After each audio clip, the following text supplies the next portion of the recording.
ఈరోజు నేను మా ఊరి గ్రామదేవత గుడికి వెళ్ళాను. గుడి పక్కనే ఇలాగా ఒక శిల ఉంటుంది.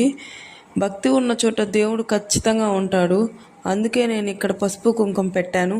ఈ చిన్న పూజ నా మనసుకి ఎంతో ఆనందాన్ని, ప్రశాంతతనిచ్చింది. అసలు నేను ఇలా ఎందుకు చేశానంటే, కొన్ని రోజుల క్రితం నేను అమ్మ వాళ్ళతో కలిసి అయితే వెళ్ళాను. అప్పుడు మా అమ్మ కూడా ఇలా పసుపు కుంకుమ పెట్టి పూజించింది. అప్పుడు నేను అడిగా, ఎందుకమ్మా ఇక్కడ ఇలా చేస్తున్నావు అంటే, మనం తీసుకువెళ్ళిన పసుపు కుంకుమ ఎలాగో ఆ అమ్మ దగ్గరికి పోయి వేయలేం కదా, ఈమె కూడా అమ్మ రూపమే కదా, అందుకని ఇక్కడ చేస్తున్నాను అని చెప్పింది.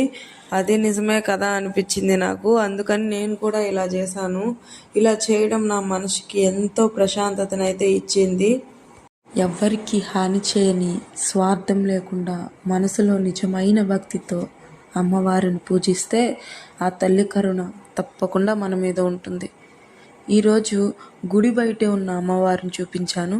నెక్స్ట్ వీడియోలో లోపల ఉన్న అమ్మవారిని అయితే చూపిస్తాను. మిస్ కాకూడదు అంటే మీరు మన ఛానల్ని సబ్స్క్రైబ్ చేసుకోండి.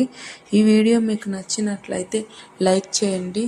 Thank you for watching Manjula's world.